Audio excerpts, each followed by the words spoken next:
Bueno, buenos días, Dios los bendiga. Después de un tiempo de abrazos, un tiempo de, como dice mi esposa, ¿verdad? Llegamos a la iglesia y no parecemos a veces familia. Somos familia en Cristo Jesús, todos somos hermanos. Muchos saludos de los pastores de Cali. Ayer estuve en reunión en Cali hasta la 1 de la tarde. Muchos saludos de todos. Están programando una venida de nosotros para acá todos a saludarnos. Saludos de los hermanos de Bolívar. Ayer estuve en Bolívar también. Ayer estaba de cumpleaños una hermanita allá en el grupo de Bolívar. Les envío muchos saludos. Vayamos a la palabra del Señor, Marcos 3, 7, 19.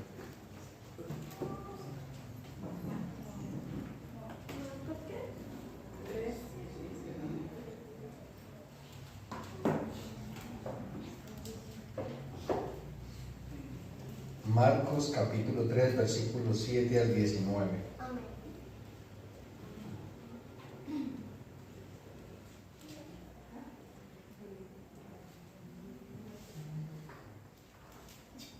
¿Estamos allí?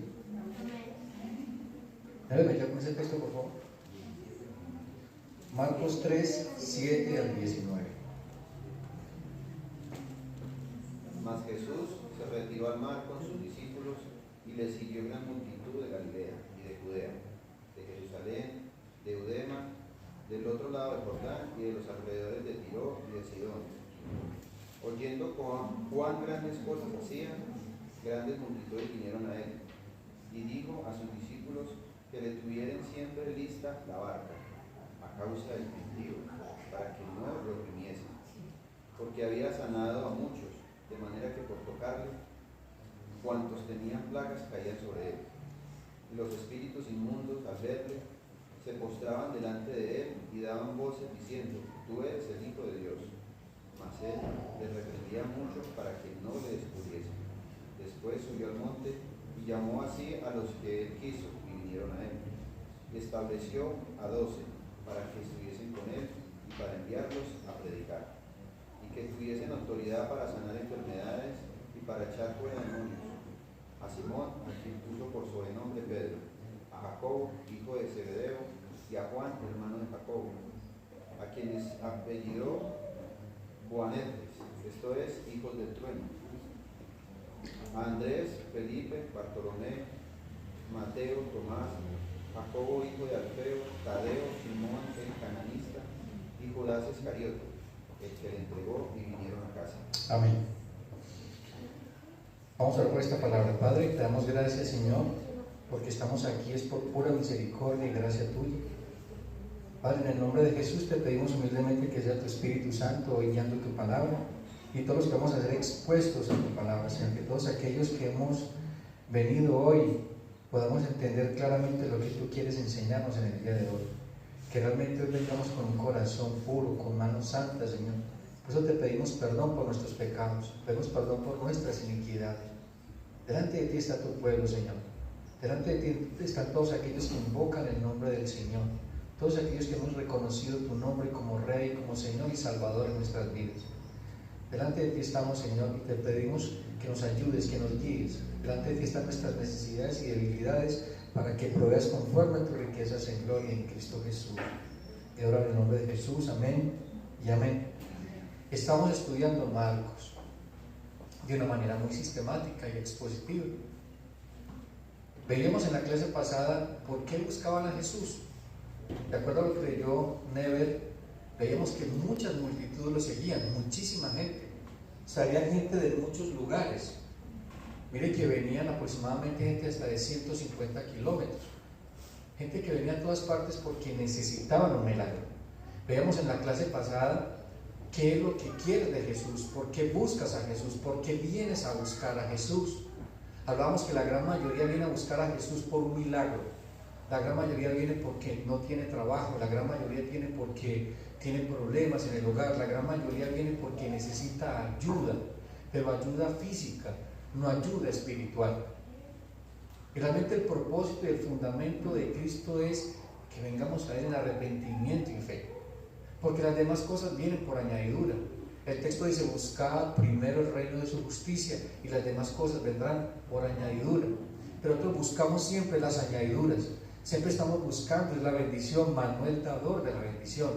Hago de nuevo la pregunta el domingo, ¿es mejor tener la bendición o el dador de la bendición? Claro, porque la bendición se puede acabar. El dador de la bendición siempre estará dispuesto para levantarnos cuando caigamos, de proveer lo necesario para poder vivir una vida digna, de sanar nuestro cuerpo si es su voluntad, de proveer lo necesario para que tengamos una vida completamente diferente aquí en la tierra mientras partimos. Veíamos que era muchísima gente que venía buscando a Jesús por razones equivocadas, y muchos quizás vengan a la iglesia por razones equivocadas. Por eso es que muchas personas vienen a la iglesia y como no reciben lo que estaban buscando, lo que estaban pidiendo, se van. Lo más importante es que Dios, el Rey, el Señor, gobierne tu vida. Cuando leemos el texto vemos que Jesús dice que los que creen en su nombre les dio potestad de ser llamados hijos de Dios. Pero ¿qué es creer en el nombre de Jesús? Es someterme a su señorío, someterme a todo lo que Él es. Nosotros siempre estamos buscando de Él lo que realmente no es importante para Él. Aunque Dios nos sana, si es su voluntad, Dios provee para nuestras necesidades, claro que lo hace. Pero Dios está más interesado en nuestra alma, en nuestro espíritu. Dice un texto que de qué le sirve al hombre ganar el mundo si su alma la perdiere. ¿Qué te ganas con tener todo aquí en la tierra si el día que partas, todo lo que tú tenías aquí en la tierra se quedará y te enfrentarás a un juicio con Dios sin estar delante de Cristo? ¿Qué vendrá? Ya lo sabemos, el lago de fuego, arder eternamente bajo la ira de Dios. Eso es.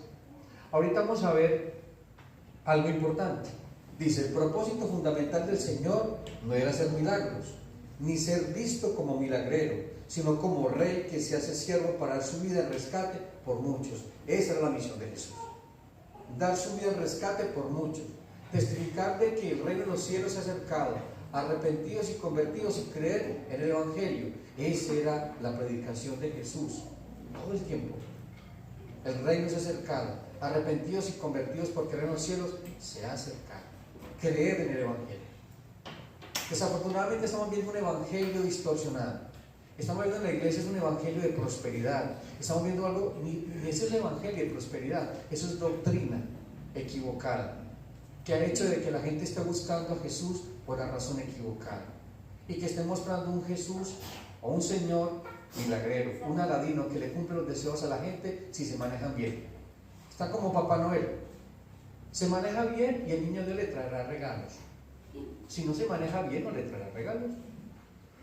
De eso no se trata el cristianismo. No se trata de lo que tú hagas por ganarte el favor de Dios.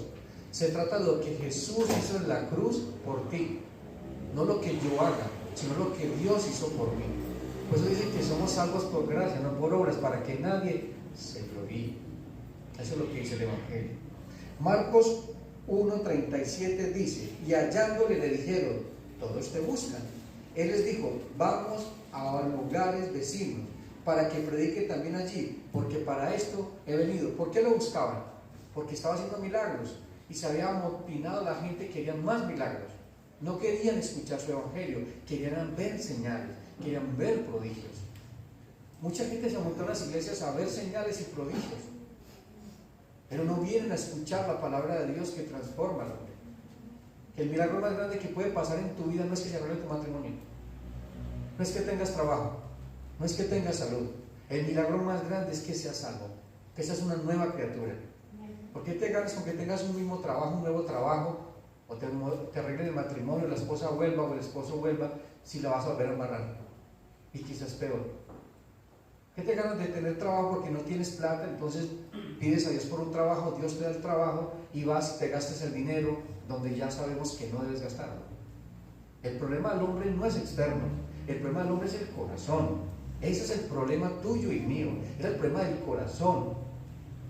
Porque del corazón es que nacen todos los pecados del hombre. Por eso necesitamos un nuevo corazón, y el único que para un nuevo corazón es el Señor, solamente el Señor. El Señor Jesucristo y su misión era predicar el Evangelio de Dios y luego morir en la cruz para hacer efectivo ese Evangelio. Lo que ratificó que la palabra de Dios predicada por Jesús era verdad es cuando resucita de entre los muertos. Fue declarado Hijo de Dios con poder, lo que dice Romanos. Cuando Jesús resucita, vence la muerte. Cuando Jesús resucita, ratifica de que era el Hijo de Dios. Nosotros debemos creer esto y vivir una vida de resurrección, una vida nueva. Porque si quieres que tu vida cambie, que las circunstancias cambien, debes cambiar tú. Pero no cambias tú, Dios te cambia a ti. Dios te da una nueva vida. Porque la vida que tú tienes es una vida que está desordenada y vacía. Por más rumba que tú tengas, por más trago que tú consumas, por más fiesta que tú tengas, nunca estarás satisfecha o satisfecho. Siempre terminarás infeliz, siempre terminarás triste, sin sentido, sin norte. Porque el vacío que tiene el hombre en su corazón es del tamaño de la eternidad de Dios, es del tamaño de Dios, y solo Dios puede llenar ese vacío. Aunque no se trata de llenar vacíos, se trata de cambiar corazones. Porque el corazón que tenemos es un corazón perverso. Es un corazón perverso, lleno de egoísmo, egocentrismo, idolatría. Es un corazón lleno de maldad. Porque por más que tratemos de hacer el bien, no podemos.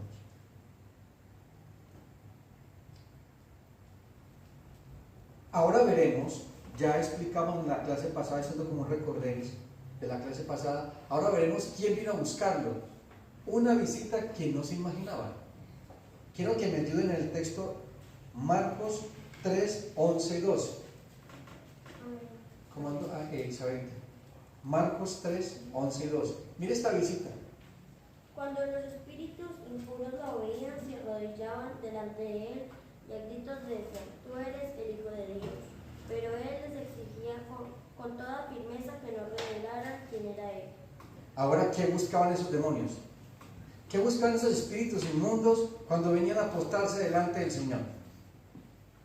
Se van a dar cuenta que lo estaban buscando también por una razón equivocada y tener un propósito. ¿Por qué Jesús los manda a callar? Todo el mundo diría: no, ¿por qué los callan? Que digan que yo soy el Hijo de Dios. ¿Cierto? Sería una gran señal para la gente. Y ahorita se dan cuenta que Jesús, ¿por qué los mandó a callar? ¿Cuál era el propósito de Jesús? Decirle: cállense. Primer punto, debemos saber claro que el Señor tenía poder y autoridad sobre las tinieblas. Es un dominio total sobre todo lo visible e invisible. Porque Él es Señor, Él es Rey. Él domina sobre todo. Y domina sobre nuestras vidas, queramos o no queramos. Él es Señor de todo. Dice que toda boca confesará que es el Señor y toda rodilla se doblará, creyentes o no creyentes, píos o impíos. Pero llegará ese día, el Señor regresará y todo ojo lo verá y confesará que es el Señor. Es lo que está ratificando aquí, que la luz había venido al mundo y las tinieblas se manifestaban. Eso pasa cuando se predica el Evangelio. Se manifiesta, nos incomodamos porque sabemos de que el Señor está hablando a nuestra maldad. El Señor está mostrando la pecaminosidad que hay en mi vida y nos sentimos mal. Mi esposa decía ahora: ¿a qué te sabe el Evangelio? No sé qué te sepa el Evangelio hoy, solo tú lo sabes. A vida, a muerte, a salvación, a juicio, a reconciliación. Pido al Espíritu Santo que te permite, que me permita hoy que esta palabra sea de vida, como tiene que ser de vida eterna. Palabras de vida eterna. Palabras que transforman nuestra alma y nuestro espíritu. Palabras que renuevan nuestro entendimiento para llegar a estar a la estatura del varón perfecto, que es el Señor Jesucristo. Porque la palabra es útil para enseñar, para redarguir, para instruir, para llevarnos a la estatura del varón perfecto. Eso lo hace la palabra del Señor. Dice también que la palabra es como una espada cortante de 2 filos, que penetra hasta lo más profundo del alma y revela las intenciones y los pensamientos que hay en el corazón del hombre. ¿Por qué es de 2 filos? Porque va para allá y va para acá. Porque cuando tú le predicas a alguien, te estás predicando a ti mismo. ¿Será que lo que tú estás diciéndole a esa persona, tú lo estás viviendo? ¿Realmente tienes autoridad espiritual para decirte: mira, así dice el Señor? Porque algún día me lo dijo a mí y yo ordené mi vida de acuerdo a tu palabra. Nosotros ordenamos la vida de acuerdo a la palabra del Señor, no como piensan o como yo siento o como dicen los demás, es como dice el Señor. Ese es el gran problema. Ese es el gran problema de la gente en la iglesia, que no quiere someterse al señorío de Cristo, que quieren seguir viviendo la misma vida que tenían cuando estaban afuera.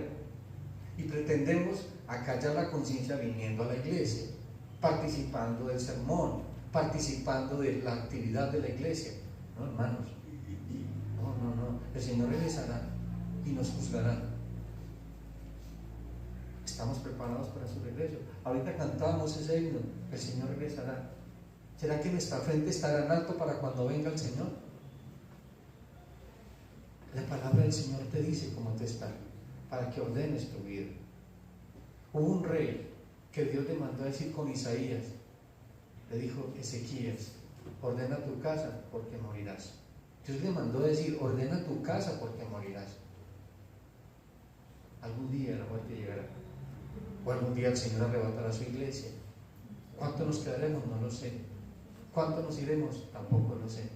Eso lo sabe solamente el Señor, porque no sé quién para juzgar quién se queda o quién se va. Es el Señor que determina a través de su palabra y su Santo Espíritu. Entonces, ¿por qué mandarlos a callar? Otros dirían: hablen, ¿quiénes son ustedes? Como dicen en muchas iglesias, ¿cómo te llamas? Y es un espectáculo porque se manifestó un demonio en una iglesia y es una locura. No, el Señor no es de ese tipo de locuras. Tenemos un Dios que es de orden. Él ordena su casa. El Señor dijo: cállense, pero mire el contexto del por qué. Entonces, ¿por qué mandarlos a callar? Después de todo, Él se encarnó, y es claro, Jesús se encarnó para dar testimonio de la verdad. ¿Quién me ayuda con Juan 18:38? Juan 18:38.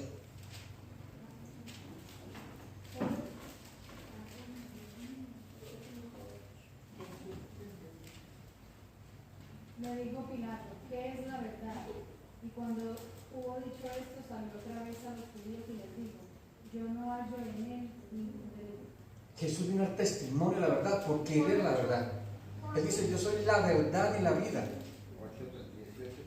18:38.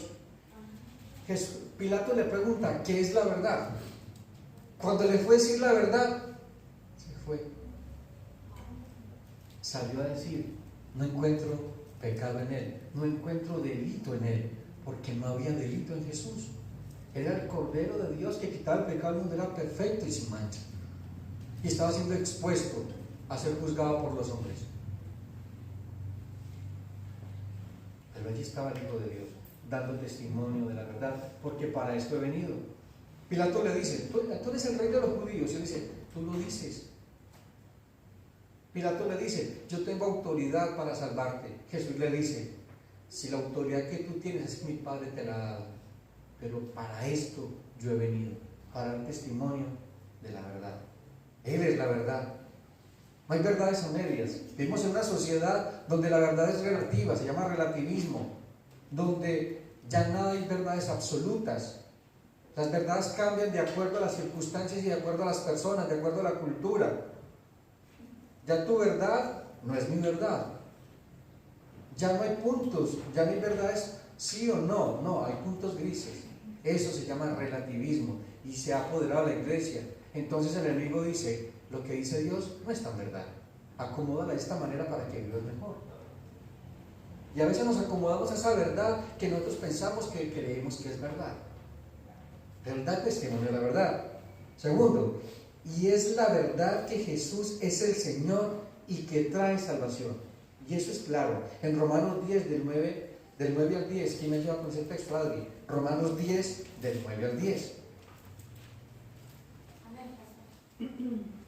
Que si confesáramos con tu boca que Jesús es el Señor y creyeres en tu corazón que Dios le levantó de los muertos, serás salvo. Porque con el corazón se cree para justicia, pero con la boca se confiesa para salvación. Amén. Muchos nos quedamos con ese segundo punto.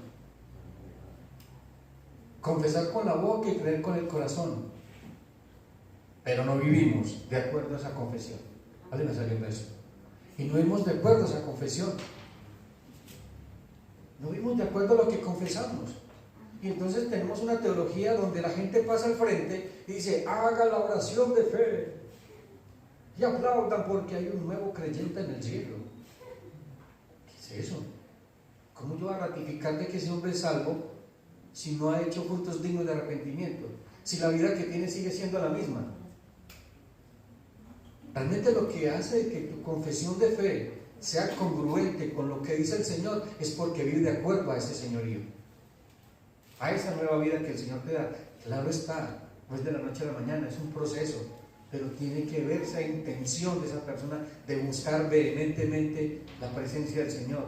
Empieza a tomar decisiones, empieza a cortar amistades, empieza a hacer cosas completamente diferentes que ha nacido de nuevo. Esa es una señal, esa es una señal. Entonces, ¿por qué mandarlos a callar? ¿Por qué esconder su identidad delante de ellos? Sí, ya qué bueno que la gente crea y diga que soy el Señor, que soy el Hijo de Dios. Ahorita se dan cuenta por qué Jesús los mandaba a callar. Los demonios conocían la identidad de Jesús, pero no buscaban someterse a Él. ¿O alguno de ellos pidiendo perdón? Ninguno. Los demonios no se pueden arrepentir. La gracia solamente es para el hombre. La misericordia solamente es para el hombre. Ellos venían y se arrodillaban, ¿saben para qué? Para que los demás vieran que los demonios también, o sea, que Él era el Señor de los demonios. Y le digo una cosa, es clara, el Señor gobierna sobre todo, pero ellos estaban tratando de ridiculizar el ministerio de Jesús para decirle, vea, Él es también amigo de nosotros, Él es mi patrón. Eso es lo que estaban pretendiendo hacer, y más adelante se van a dar cuenta que eso fue lo que pensó la gente y lo que usaron los fariseos para acusarlo, que él era hijo de Beelzebú. Entonces los demonios conocían la identidad de Jesús, pero no buscaban someterse a Él. La afirmación de parte de los demonios no venía de un corazón que quería honrar al Hijo de Dios. No lo querían honrar, querían ridiculizarlo. ¿Cómo hace el enemigo? El enemigo siempre quiere ridiculizar la palabra del Señor. Siempre hace que Dios es mentiroso. Siempre hace pensar que Dios es malo, que no quiere que tú seas feliz. Él no quiere que sea feliz porque me dice que deje esto, deje lo otro. No, es que el Padre de las luces, nuestro Dios, quiere guardar tu corazón, quiere guiar tus pasos, quiere que tengas una vida abundante, quiere que tengas una vida completamente de acuerdo a su voluntad. La voluntad de Dios es buena, agradable y perfecta, pero nosotros no estamos amoldados al reino de los cielos. Estamos queriendo este reino de la tierra. ¿Y quién gobierna el reino de la tierra? El príncipe de este mundo, que ha cegado el entendimiento de los incrédulos para que no resplandezca la luz de Cristo. Pues hoy vemos la juventud perdida. Y es triste y aterrador ver la juventud en este tiempo. Hoy nos acompañan jóvenes y hay jóvenes en la iglesia, están mis hijas. Pero es aterrador ver la juventud ahora, inmersa en el trago, inmersa en las drogas, inmersa en el sexo desenfrenado, inmersa en las depresiones. Jóvenes están deprimidos, jóvenes no tienen norte, no tienen dirección. Es una juventud sin futuro, no tienen futuro. Y les digo una cosa, jóvenes que están hoy aquí, el único futuro que tú tienes tiene que ser en Cristo. Claro que vas a estudiar, claro que vas a poder trabajar, claro que vas a poder hacer muchas cosas, pero debe ser por y para la gloria de Dios. Claro que vas a tener amigos, pero vas a testificar de esos amigos de que Cristo es real, de que Dios es tu Señor. Ayer que estuve en Cali, tuve una consejería con un hermano de otra iglesia. Me impactó mucho el testimonio de ese hombre. Me hizo hasta llorar, como por valiente, que al rato soy yo, no. Este hombre es mensajero en una empresa, tiene una familia, tiene su esposita y sus 2 hijitos, él es cristiano. Como mensajero le empezaron a mandar con mensajerías a prostíbulos. Cuando hizo el primer me entrega, porque era una droguería, llegó donde su jefe le dice: jefe, no trabajo más. ¿Pero por qué no va a trabajar más? Porque lo que estoy haciendo está deshonrando el nombre del Señor. Yo estando entrando a un prostíbulo, alguien puede verme y dicen que soy cristiano entrando y se va a un prostíbulo, que van a pensar del nombre del Señor, que van a pensar de mi familia y que van a pensar de mi iglesia. Por eso yo renuncio. y se quedó sin trabajo. Tremendo testimonio, ¿cierto? Radical, un cristianismo radical. Y yo sé que Dios va a honrar a ese hombre. Y Dios le va a proveer para las necesidades de su hogar, le va a proveer un trabajo. Y Dios le va a ayudar, porque Él lo hizo para la gloria de Dios. Y Dios se va a encargar de la obediencia de ese hombre. ¿Y a qué me refiero con eso? Parece insignificante, ¿cierto? Está haciendo un trabajo común y corriente, entregando. Pero él pensó en el nombre del Señor. ¿Qué pensarán de Dios si me ven saliendo a mí de aquí? No estoy haciendo nada malo, pero por testimonio de otros no lo hago. Mire qué testimonio de ese hombre. Y me estaba preguntando qué hacía. Y yo, hermano, has hecho lo correcto. Has hecho lo correcto. Dios te respaldará. Dios te ayudará. Entonces, los demonios conocían la identidad de Jesús, pero no buscaban someterse a Él. La afirmación de parte de los demonios no venían de un corazón que quería honrar a Dios y su Hijo. Satanás y sus demonios no tienen un problema en su teología. Te digo una cosa, Satanás, y no es de hablar de él aquí hoy, pero tiene más teología que tú. Conoce la Biblia derecho y al revés. Los demonios creen en Dios y tiemblan, dice Santiago. Y yo quiero que vayamos al texto para que no crean que lo estoy poniendo allí. Vamos a Santiago. Santiago es hermano de Jesús, a los que no saben.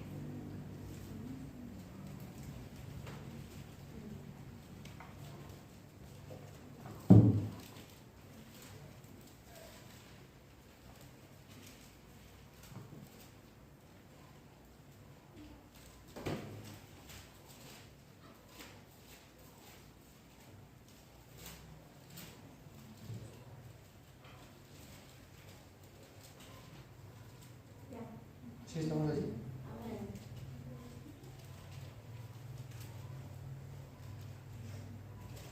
Dos 19.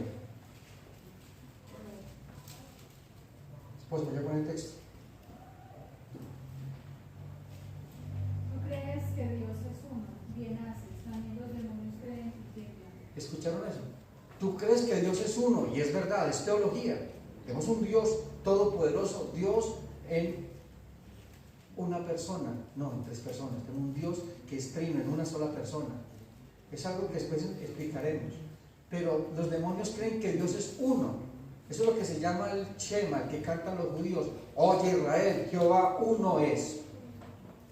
Ellos tienen teología y tiemblan ante esa teología de saber que es Dios, pero no se arrepienten y no tienen obras dignas de arrepentimiento. Porque mire atrás, el 18 que dice: pero alguno dirá, tú tienes fe y yo tengo obras, muéstrame tu fe sin tus obras y yo te mostraré mi fe por mis obras. Aquí está hablando el hombre o la mujer que tiene la teología correcta de que Dios es uno, va a orar de acuerdo a esa confesión de fe. La fe produce obras, las obras no producen fe. Una persona que confiese que Dios es Dios debe ir de acuerdo a lo que Dios dice. O sea, va a orar, su vida va a ser diferente, va a ser una persona, un hombre completamente diferente. Eso es lo que está diciendo aquí Santiago. Entonces, dice la palabra del Señor que en nuestro plano terrenal, o sea, en esto que estamos viendo ahora, en este mundo natural, hay un velo.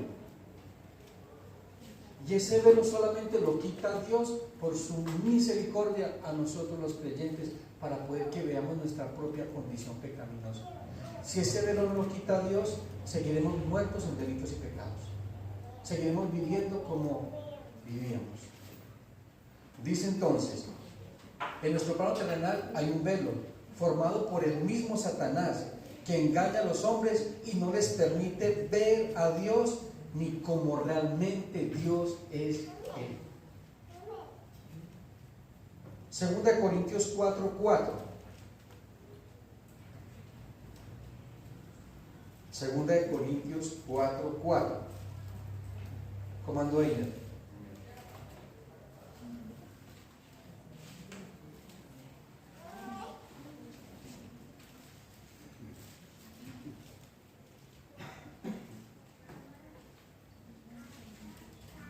Segunda de Corintios capítulo 4, versículo 4. En los cuales el Dios de este siglo cegó el entendimiento de los incrédulos, para que no le resplandezca la luz del Evangelio de la gloria de Cristo, el cual es la imagen de Dios. Amén. ¿Escucharon eso? ¿El Evangelio qué es? La imagen de la gloria de Dios a través de Jesucristo. Y dice, en los cuales el Dios de este siglo, o sea, el Dios de este mundo, de este sistema, cegó el entendimiento de los incrédulos para que no resplandezca la luz. ¿De quién es que, hago una pregunta, ¿de quién es que oscurece el entendimiento? ¿De los crédulos o de los incrédulos? Porque los crédulos ya no pueden. Porque en el hombre nacido de nuevo mora la luz, mora el Espíritu Santo. Entonces su entendimiento no puede ser más ya entenebrecido. Tiene una nueva naturaleza, un nuevo hombre, una nueva criatura. Ese hombre empieza a luchar con ese pecado remanente que hay en su vida. Y en la medida que se acerque a la luz de Cristo, en la medida que se ejercita en la fe, va a tener más autoridad y más poder sobre ese pecado remanente que a veces nos amarga la vida. ¿Sí? Dice, en los cuales el Dios de este siglo cegó el entendimiento de los incrédulos para que no les resplandezca la luz del Evangelio, de la gloria de Cristo, el cual es la imagen de Dios. No significa de que la gente que está afuera son víctimas inocentes de la obra ceguera de Satanás. No son inocentes. El hombre desde que nace está depravado, totalmente muerto en delitos y pecados, sino que lo que hace el enemigo es entenebrecerlo más. Cada día vemos el sistema peor. Cada día la gente más es enemiga de Dios. Cada día los medios de comunicación, las telenovelas, los medios de comunicación están en contra de Dios. Las modas, las conversaciones, la música, cada día entenebrecen más el corazón de los jóvenes, de las mujeres, de los hombres. La pornografía se ha apoderado de los hombres. La inmoralidad sexual anda rampante por colegios, por universidades, por las discotecas, por las calles.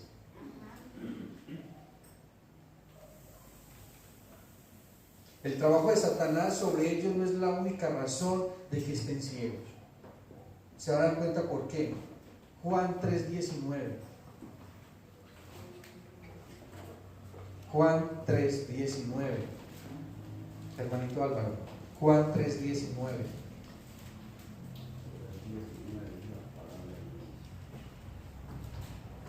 Y esta es la condenación, que la luz vino al mundo y los hombres amaron más las tinieblas que la luz, porque sus obras eran malas. Amén. ¿Cuál es la condenación? Que la luz vino al mundo.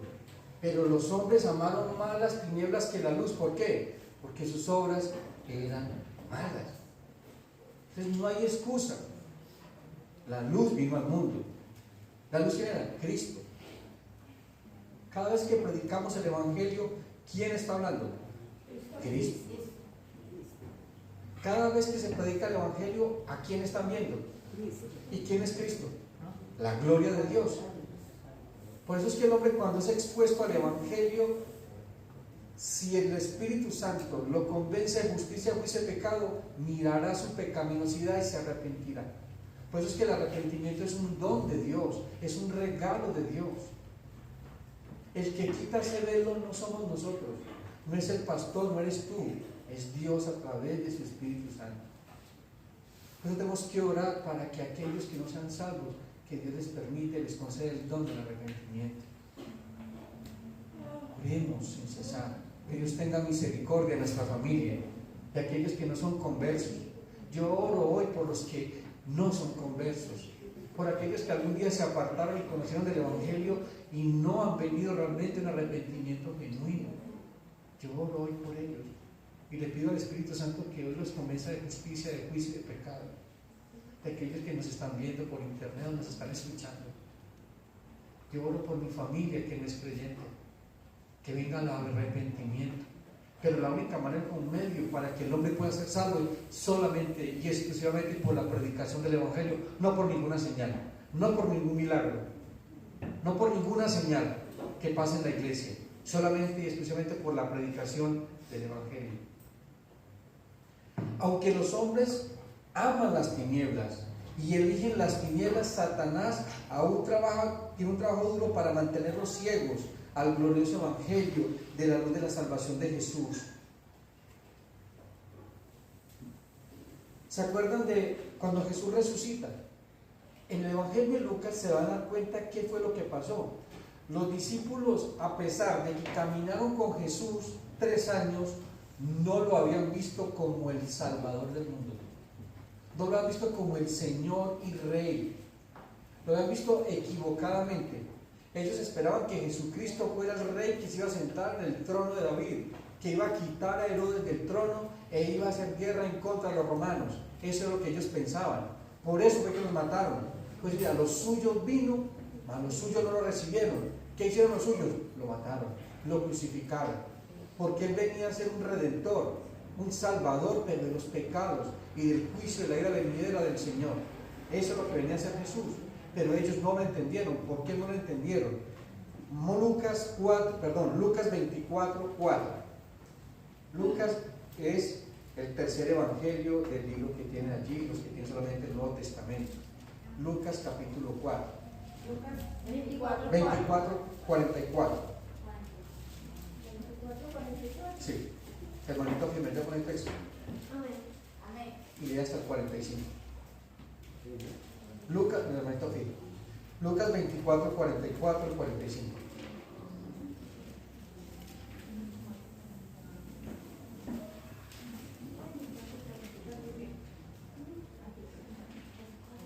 Luego les dijo, lo que me ha pasado es aquello que les anuncié cuando estaba todavía con ustedes, que había de cumplirse todo lo que está escrito de mí en la ley de Moisés, en los libros de los profetas y en los salmos. Entonces hizo que entendieran las escrituras y les dijo. Sí, está ahí. Hasta ahí, hermanita. Y dice entonces la versión Reina Valera: y les dijo, estas son las palabras que os hablé estando aún con vosotros, que era necesario que se cumpliese todo lo que está escrito de mí en la ley de Moisés, en los profetas y los salmos. Entonces, ¿qué hizo? Les abrió el entendimiento para que comprendiesen las escrituras. ¿Quién lo hizo? Dios. Dios es el que alumbró tu entendimiento y el mío. No fue porque tú quisieras, no, fue porque Dios lo hizo. Si tú estás hoy aquí, ruego que el Espíritu Santo te abra el entendimiento para que resplandezca la luz de Cristo. Que todo argumento, que toda altivez, que todo orgullo, que toda fortaleza sea llevada cautiva a la obediencia del Señor Jesucristo hoy, y puedas ver a Jesucristo como tu Señor, como tu Salvador. Incluso Satanás usa su poder de engañar con sus doctrinas. Escucha esto, incluso Satanás dentro de la iglesia va a tratar de engañar y de ridiculizar el verdadero evangelio. Dice, incluso Satanás usa su poder de engañar con sus doctrinas dentro de la iglesia, que muestra una imagen distorsionada de quién es Dios y su plan de salvación a través del Señor. Segunda de Corintios, les leo, Segunda de Corintios 11, 13. Segunda de Corintios 11, 13.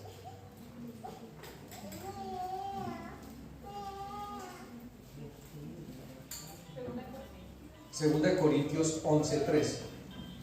¿Estamos allí? Amén. Amén. Segunda de Corintios 11, 13 y leemos hasta el 15. Dice, porque estos falsos apóstoles, obreros fraudulentos, que se disfrazan como apóstoles, y no os maravilla, porque el mismo Satanás se disfraza como ángel ¿de qué? De luz. Así que no es extraño, sino también sus ministros se disfrazan como ministros de justicia, cuyo fin será conforme a sus obras. Mire que dentro de la iglesia va a emerger y están caminando falsos maestros, falsos apóstoles, predicando doctrinas falsas. Hago una pregunta: para falsos pastores, ¿qué tiene que haber? Falsas ovejas. Y dice entonces el texto de que se amontonarán muchas personas teniendo comezón de oír a esos falsos maestros, ¿Y qué predicarán? De su vientre. Predicarán de lo que hay en su corazón, tratando de engañar a las personas usando la fe.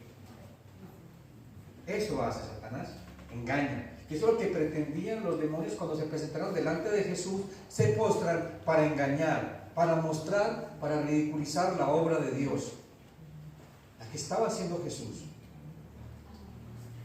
El evangelio adulterado llevará a las personas a un conocimiento equivocado de Dios. Jenny, ayúdame con Marcos capítulo 12, versículo 28 al 34. Marcos 12, 28 al 34.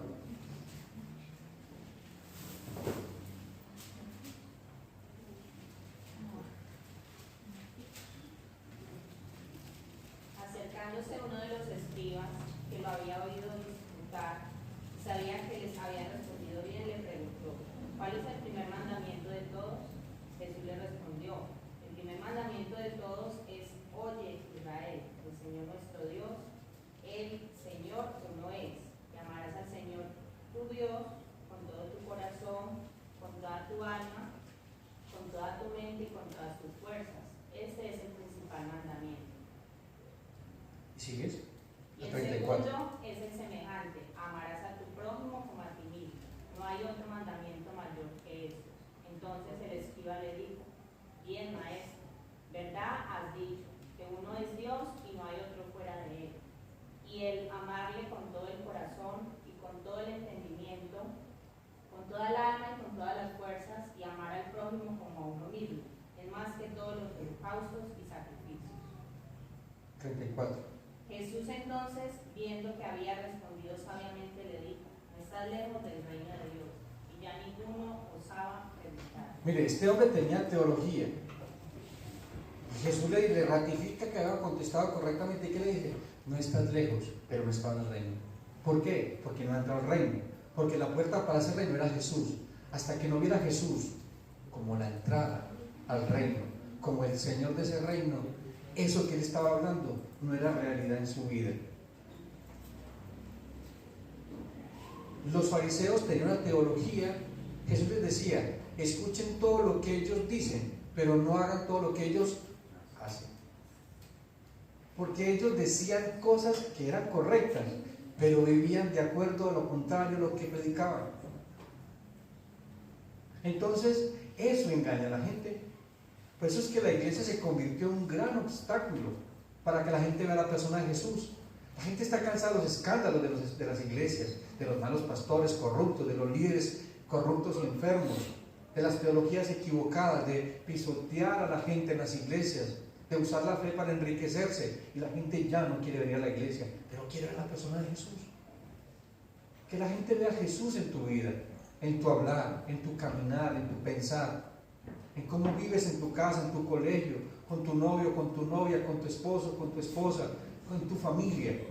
Eso realmente es lo que impacta al mundo, el testimonio, no las palabras. Las palabras se las lleva el viento. Las palabras también tienen que recogerse. La pregunta es: ¿cómo las voy a recoger? ¿Y dónde las voy a recoger? ¿Y qué fruto dará esa palabra? El Señor dice: no engañéis vosotros mismos. Dios no puede ser burlado. Lo que el hombre siembra, eso cosecha. Amén. Mira el entendimiento claro. Buenos días, siga bienvenida. El entendimiento claro del Evangelio. Hay un texto que este lo vamos a enseñar en Efesios capítulo 1. Mire la oración que hace el apóstol Pablo. Efesios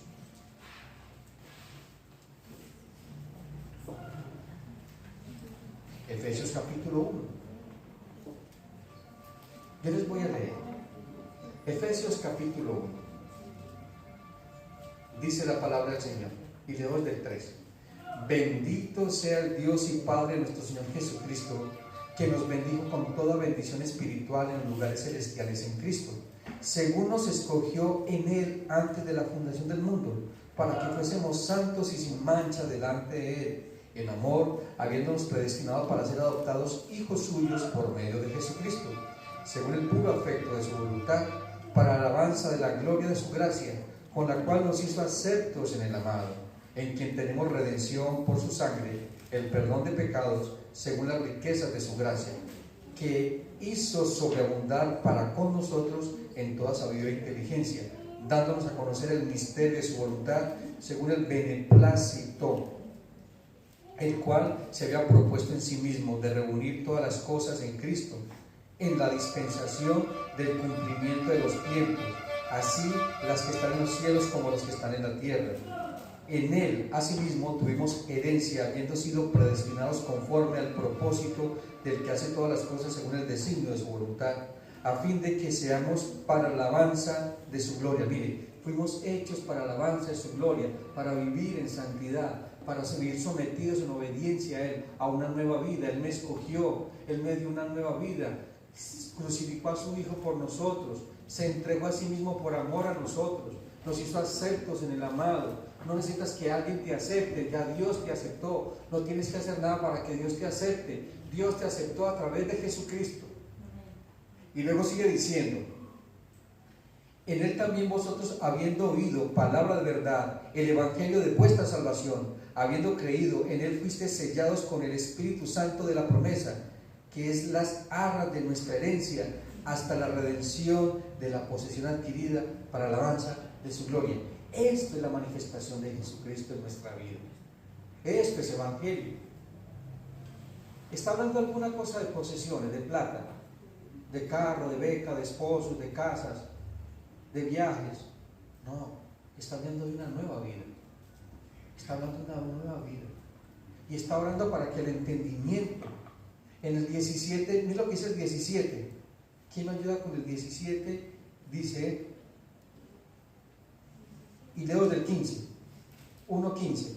Por esta causa también yo, habiendo oído de vuestra fe en el Señor Jesús y de vuestro amor para con todos los santos, no ceso de dar gracias por vosotros, haciendo memoria de vosotros en mis oraciones, para que el Dios de nuestro Señor Jesucristo, el Padre de gloria, os dé espíritu de ¿qué? De sabiduría y de revelación, en el conocimiento de Él, alumbrando los ojos de ¿qué? De vuestro entendimiento, para que sepáis cuál es la esperanza a que Él os ha llamado y cuáles son las riquezas de la gloria de su herencia en los santos.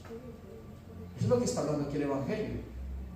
Esa es la oración de Pablo, de que la iglesia de Éfeso tenga un entendimiento claro de quién es Dios y por qué es Dios, por qué te llamó, por qué te escogió y para qué te escogió. Eso es lo que dice el Evangelio. También señalamos en el texto anterior, en 2 de Corintios, de que el entendimiento del incrédulo ha sido cegado. Por supuesto, Satanás también obra en el corazón y en las emociones de los perdidos, pero su principal campo de batalla es el entendimiento. El entendimiento, entender quién es Dios. Desafortunadamente vemos en la iglesia que viven de emociones. Está predicando el pastor y a todos le dicen amén, amén, y no entendieron nada. ¿Qué dijo? No sé, pero amén. Como entran en la moda. El propósito y la finalidad de todo pastor es entender, hacerles entender y enseñarles quién es Dios. Yo hago una pregunta a los que van al colegio. El profesor repite, está en la clase y se esmera la hora completica para dar la clase. Y les dice, ¿entendieron? Sí, profesor, para que se vaya rápido. ¿Entendieron? Sí. Ah, bueno, ¿cómo entendieron? Saquen una hojita. Perdieron el año. No la saquen, no, para la próxima clase. Ese es el problema. Nosotros decimos que entendemos aquí el Evangelio o exponemos el Evangelio de una manera clara, o no lo expongo de una manera clara y usted no entiende. ¿Qué va a pasar cuando tenga el problema en la casa con el esposo o con la esposa o en la calle? ¿Qué va a hacer? Si no entendió, ¿cómo va a usar la palabra? No va a poder usarla. Pablo le dice a Timoteo ya un jovencito, Timoteo, procura con diligencia presentarte ante Dios aprobado como obrero que no tiene que avergonzarse porque usa bien qué, o porque traza bien la palabra de verdad, porque la usas correctamente. La palabra del Señor es una espada, es la única arma de la armadura de la fe que tú usas para defenderte y para atacar. pero usémoslas para defender, porque muchas veces lo usamos para atacar al hermano, para dañar al hermano, para destruir la obra de Dios en el hermano. A veces la usamos de esa manera tan legalista, pero la palabra es para ser usada por gracia y para gracia. Así tenemos que ser nosotros los creyentes, una palabra bien sazonada, sazonar el corazón del hombre dirigido por el Espíritu Santo, un corazón renovado. Este es el por qué Dios ha elegido la palabra para transmitir el Evangelio, porque la palabra toca nuestro entendimiento. El Evangelio transforma tu mente y tu corazón. Mira, el Evangelio siempre será reflexivo. El Evangelio siempre te hará mirar a ti mismo y mirar a Cristo. Mirarás a Cristo y luego te mirarás a ti. Dice que la palabra es como un espejo. Usted se mira en el espejo que es la palabra del Señor y se da cuenta de que está estelocado, que tiene una ceja más alta que la otra, que si se maquilló aquí quedó más oscuro que aquí. Bueno, se miran cómo se están. Pero dice la palabra del Señor que se miran en el espejo y luego se van y se olvidan cómo eran. Ese es el oidor olvidadizo. El que se ve la palabra sabe que está actuando mal, que está viviendo mal, y está en la iglesia y escucha la palabra o está en un devocional y va y vuelve y sigue viviendo igual. Dice la palabra que son esos hombres o esas mujeres no recibirán nada bueno. Todo lo que recibirán será iros, celos, contiendas y divisiones. Será pesadumbre su vida.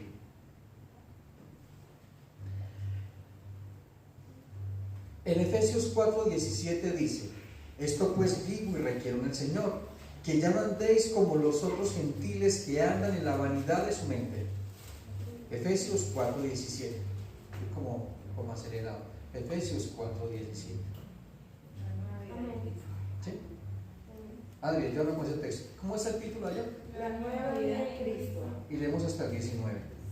Esto pues digo y requiero en el Señor, que ya no andéis como los otros gentiles que andan en la vanidad de su mente, teniendo el entendimiento entenebrecido, ajenos de la vida de Dios por la ignorancia que en ellos hay, por la dureza de su corazón, los cuales después que perdieron toda sensibilidad se entregaron a la lascivia para cometer con avidez toda clase de impureza. Escuchemos, una nueva vida. El hombre o la mujer nueva en Cristo tiene que abandonar todo este tipo de vida. Dice: esto pues digo y requiero en el Señor, que ya no andéis, o sea, ya no vivan como los otros gentiles que andan en ¿qué? En la vanidad de su mente. La mente de los jóvenes y de los hombres ahora es vana. Las mujeres, con todo respeto, viven anhelando ser hermosas y se hacen cirugías habidas y por haber y son bien bonitas y se ponen cirugías y se vuelven, pero bien, ¿cómo terminan? Horribles, con todo respeto, porque esas cirugías son invasivas. Lo que van a hacer es destruir el cuerpo de esa mujer. Son cuerpos extraños. Y da tristeza ver cómo todos los días vemos jovencitas de 13 y 14 años haciendo cirugías, la mamoplastia, tener senos más grandes. Niñas de 14 y 15 años que el papá les regala de los 15 años la cirugía, los he visto. Niñas de 14 y 15 años haciendo la liposcultura.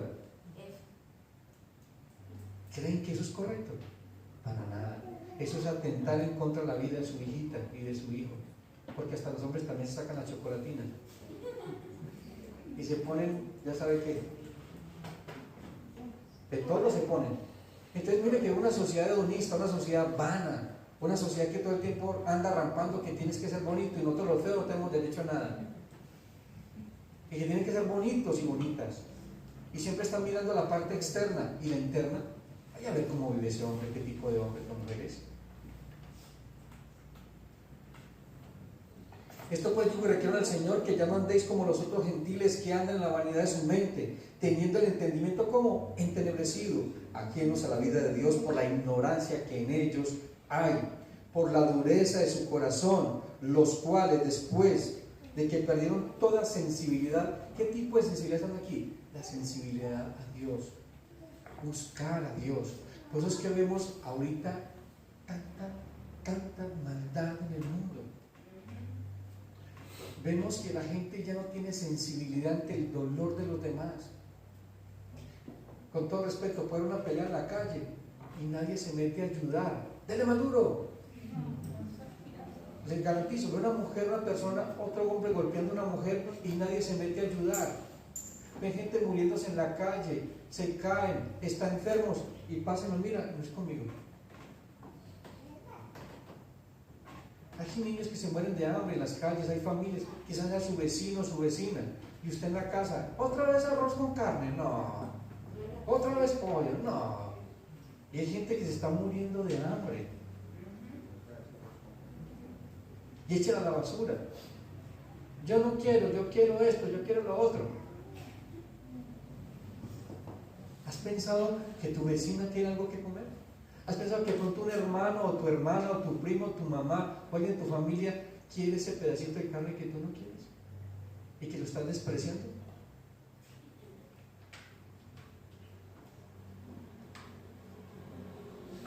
Y dice entonces, los cuales después de que perdieron toda sensibilidad se entregaron a lascivias.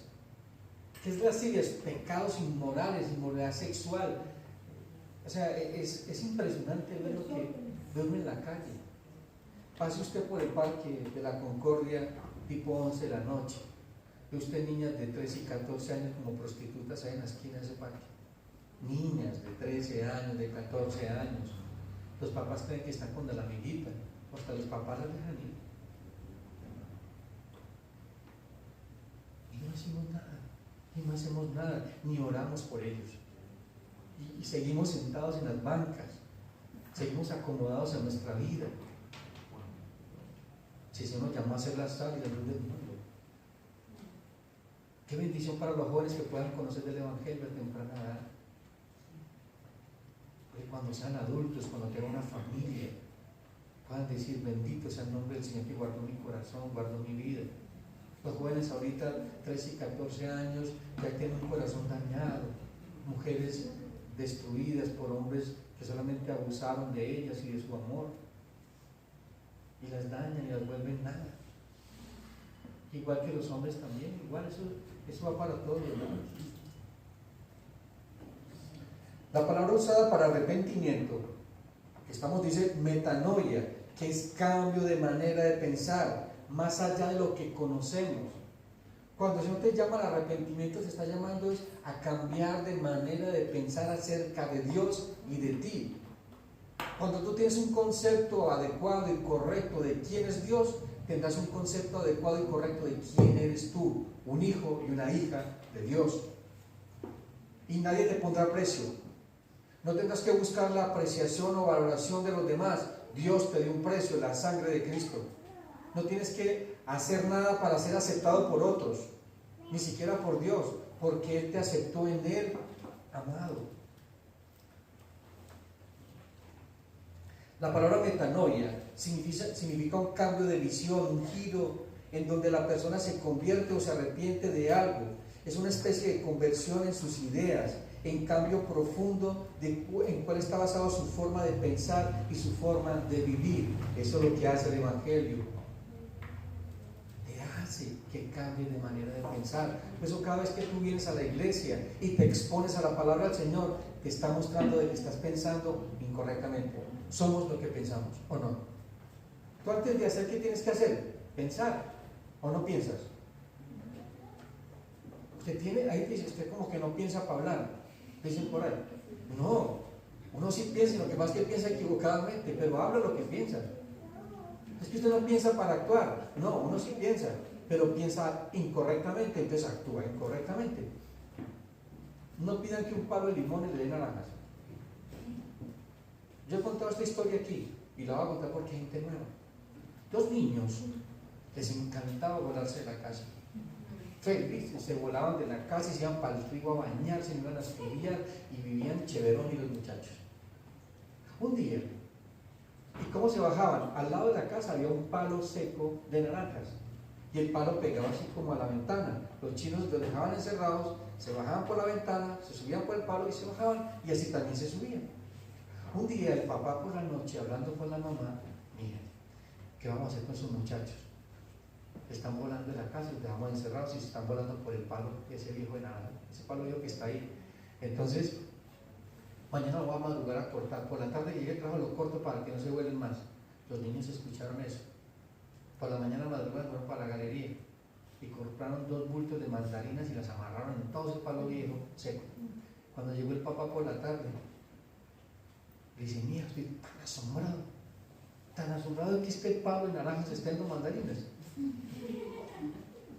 A veces pasa eso. Pretendemos dar frutos de algo que no somos. De algo que no somos.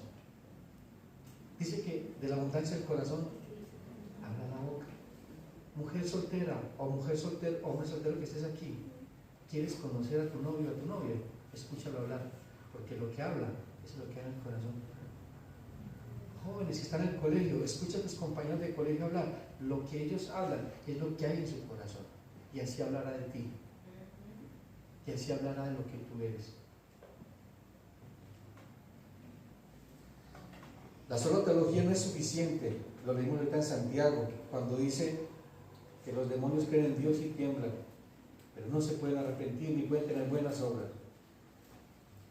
¿Será que tú tiemblas ante la palabra del Señor? ¿Será que hoy tú has sido expuesto a la palabra del Señor y te has dado cuenta que la vida que tienes es una vida perdida, vacía? Es una vida que no te va a llevar a ningún buen lugar. Hoy el Señor te está llamando al arrepentimiento de la fe. Hoy el Señor te está llamando a que te conviertas al Señor. Te está llamando el Señor a que te mires a través de la palabra del Señor y mires: Señor, perdóname, ayúdame. Estoy viviendo una vida contraria a lo que tú quieres que yo viva. Estoy de espaldas a ti. Quiero volver mi corazón a ti. Y yo creo que eso tiene que ser el requerimiento de hoy, amados hermanos. ¿Por qué buscas a Jesús? La clase pasada buscaban a Jesús por un milagro, por solucionar un problema, porque te dé trabajo, porque te dé salud, porque mi esposo vuelva a casa. Si estás haciendo eso, estás buscando a Dios por la razón equivocada. El problema más urgente que tú tienes eres tú. El problema que tú tienes el enemigo más grande que tú tienes en la casa eres tú. El cambio empieza por ti, no empieza por los demás. Debes pensar cómo estás viviendo. Y si crees que la vida que estás viviendo es la mejor, tú eliges. Pero si la vida que te estás viviendo es una vida perdida, que tendrá un mal final, es tiempo de que te arrepientas y te vuelvas al Señor hoy. Vamos a orar. Padre, quiero darte gracias en el nombre de Jesús por ese tiempo que hemos compartido tu palabra, Señor.